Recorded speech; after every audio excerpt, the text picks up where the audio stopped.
Chasm is a procedurally assembled Metroidvania game by Bitkit Incorporated that takes a lot of inspiration from the Castlevania games, mainly Castlevania Symphony of the Night. The game starts with you, a rookie knight, being given their first mission to help the village of Karthus with something strange happening in their mine. The last time the village needed help with their mine, a wolf had wandered into it, so sending you alone was all that felt necessary. Upon arriving though, you find the village empty, save one old man who tells you that the villagers were abducted by creatures after the miners had blasted into a chasm deep within the mines. And so you descend into the depths to help save those villagers.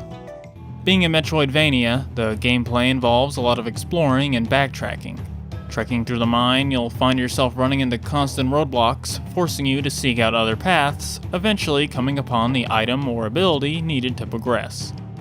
And even after exploring these areas, they still have relevance later on as your new abilities let you access previously unattainable treasures and trapped villagers, both of which provide benefits for exploring the more difficult areas of the mines. Exploring these different areas is quite fun. The rooms are littered with enemies to fight, or different platforming challenges, and even puzzles here and there. You might also stumble upon temporary boosters, rooms with bits of lore, and even false walls with secret areas behind them. And with 6 different areas and over 450 rooms to see, Chasm has enough content to go around. Chasm's combat is very similar to the combat of Castlevania Symphony of the Night, where you can find and use a variety of different weapon types, though Chasm makes these weapons have more distinct strikes than Symphony of the Night did. From the long-range whips to the fast-hitting knives, each of the different weapon types have their own advantages and disadvantages based on how they swing. You can acquire these weapons by finding chests, buying or earning them from villagers you rescue, or getting them as random drops from enemies.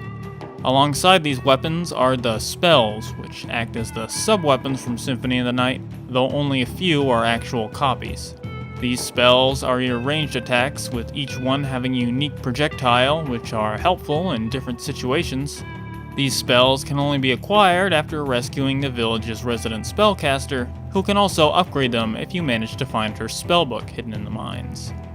The other callbacks to Symphony of the Night are the various armors that grant you vaguely similar familiars that attack enemies autonomously and gain levels the same way you do, and the inclusion of the backdash, which is the dodge mechanic of most Castlevania games. Considering that you're ground-locked and can't quickly chain backdashes like you could in Symphony of the Night, it's generally easier to dodge attacks by jumping, but it can still serve as a quick escape, especially when you already know the attack that your opponent is using, which is a good segue into how combat actually plays out. Now, attacking, like in Symphony of the Night, locks you in place while you swing your weapon, so battle should play out by dodging an enemy's attack, then hitting them after while you're safe from retaliation. But if this is how you're playing the game, then you're not really using combat to its full potential. The reason for this is that by jumping and landing, you alter the speed of your attacks and aren't locked in place while you swing. Each weapon type is affected differently by this. The long-range whips stay fully extended longer than any other weapon, meaning you can attack in the air and hit enemies on the way down. The heavy weapons attack much faster if you bunny hop around with them, though that can make it harder to hit shorter enemies. But the basic sword gets one of the most interesting benefits, because if you attack right before hitting the ground, then attack again right after landing, you can pull off a cheeky double hit that's stronger than any single hit from a heavy weapon.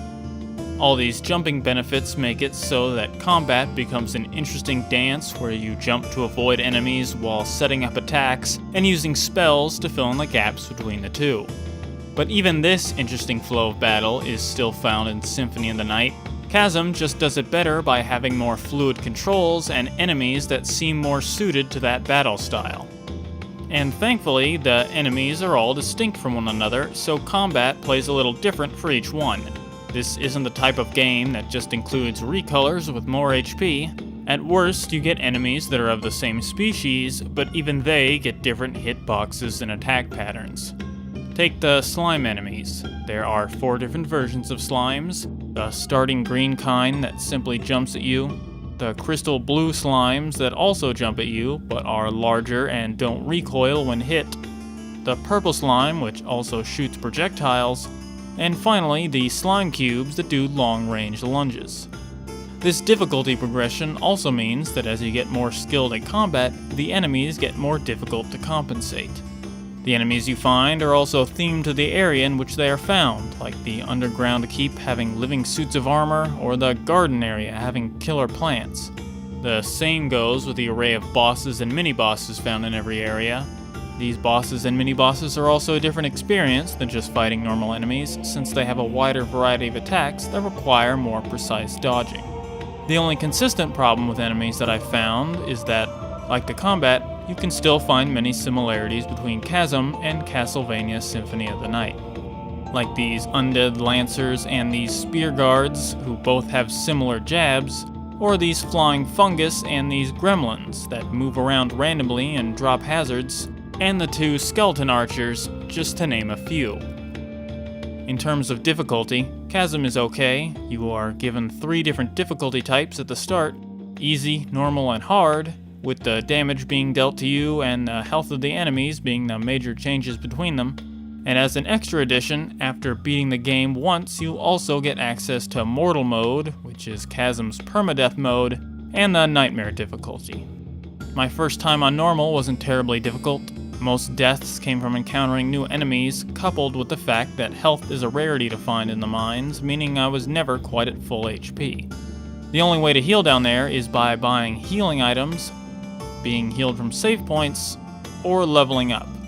Some enemies do drop food, but not so much that I'd rely on it, and I'd put leveling in the same boat, as you don't have complete control over when it happens. Since health works this way though, the extra damage taken on harder difficulties has a much greater impact, despite being such a small change. As for the bosses on that first run, I didn't die to any of them, but I wouldn't say I never cut it close, with most of my health items being used during those fights. But I can also say I never felt underpowered during any of the fights either, with my level and equipment always being at an acceptable strength. Chasm's art is done in a Castlevania-esque pixel style and is one of the best parts of the game. From the multi-layered backgrounds that add visual depth to each area, to the small details, like these flies that chase after the rotting meat men, to the tapestries that flutter as you run by them in the castle area. But I was rather surprised to find that while this game really went into the details, they didn't change your knight's appearance to fit what armor you had equipped. Weapons, sure, but even Symphony of the Night had some artistic change when putting on new armor. And the music in Chasm is very atmospheric, with each stage being given its own theme, the boss theme having more intensity than any of the stage music, and the village of Carthus being given a much simpler, laid-back tune. And Chasm's music has been playing in the background for this video, which should give you a decent idea on its style. Perhaps one of the weaker parts of the game is the Procedural Generation, or Procedural Assembly as BitKid calls it. The purpose of it was to allow you to have a lot more replay value by making Chasm's map change between different runs through the game. Procedural Assembly is actually a really good descriptor of what happens. From what I can gather after playing through this game a few times, I would say the rooms are broken down into 3 different types. Key rooms, which are necessary rooms for progression, like the rooms with obstacles, bosses, and save points. Treasure rooms, which include different platforming challenges or puzzles with loot waiting at the end. And finally, there's the Transitionary Rooms, which fill in the gaps between the other 2 room types. Of these though, the only ones that might end up completely different between runs are the Transitionary Rooms, which are often just long hallways filled with enemies or platforming.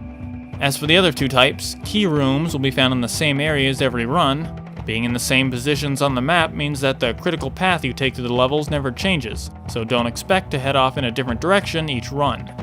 And treasure rooms remain the same between runs, but can be shuffled into other parts of the map. Like this room, which is up here in one run, but placed down here in another. Because the procedural assembly works this way, the runs might be put together differently, but they never really feel all that different, and it makes the whole concept feel more like a gimmick than a feature. Granted, maybe I just had bad luck with my different map seeds, but if after 3 runs I never really found anything new, that might be more on them than it is me. Thankfully, BitKid has already said they're looking at adding new elements to the game, so who knows, maybe things will be different in the future.